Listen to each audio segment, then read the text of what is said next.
Innovators is Kim Getchin, CEO and founder of Innovation Force, here with the one, the only, JT Thompson. Howdy. I am so excited, JT. We did a great episode of piloting the future, so if you missed that, go back and see it. It's all about grid visibility and at the edge. And so you guys know we're trying to solve these top 10 challenges.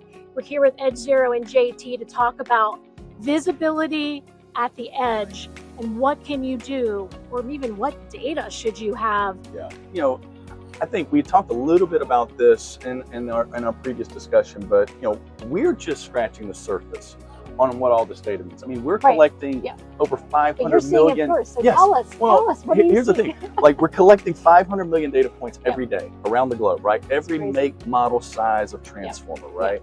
So we started to scratch the surface on, like, historically, what could that data be telling us about the life expectancy of these transformers? You're going to know better than anybody. Right. And so, and we actually just, we submitted an application, a proposal, an abstract to IEEE, just got accepted this last week from one of our data scientists who's absolutely brilliant. She's wonderful.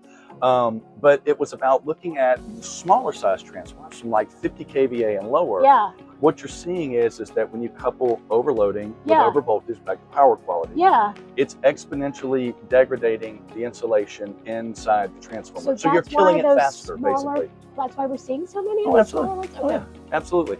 Because now we have EV, and now we have, you know, actual existing things like, you know, pumps and motors and drives that are actually still creating harmonic issues on the distribution system that go upline.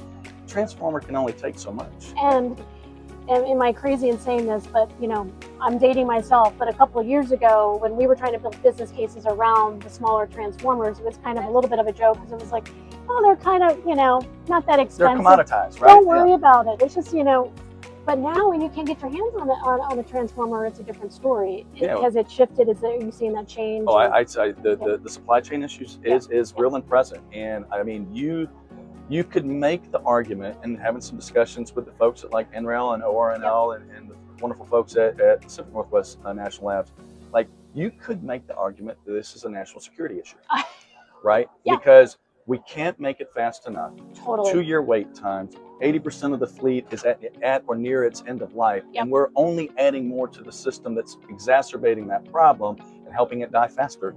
Truly thinking of the end customer's best interest. Have you really overturned every rock to see what other technologies are out there and how could they benefit both my system, my ratepayer, and my shareholder, right? Like, and my next question was going to be about the benefits and the business model. Yeah. Can you share a little bit of how much you think that this is going to save? I do. Like what we've seen so far is the payback on this is less than a year. And in some cases, it's even, you know, 6 to 9 months, right? And some people will say, well, okay, how? Well, it's really about being able to identify the locations where faults are taking place or where there are issues on the grid that can be solved without rolling a truck, right? So that's first and foremost, just saving avoided truck rolls. Avoided truck Number rolls, one. right? But then you have the proactive ability to address transformer loading, right? From a, you know, not only just load management and doing localized load relief, right? But then there's also, you know, transformers, as we've talked about in the previous session, right? Like they're reaching end of life, right? And we're seeing, you know, we're seeing now that transformers that were designed to be 30, 40-year lifespan are basically exploding in 18 years.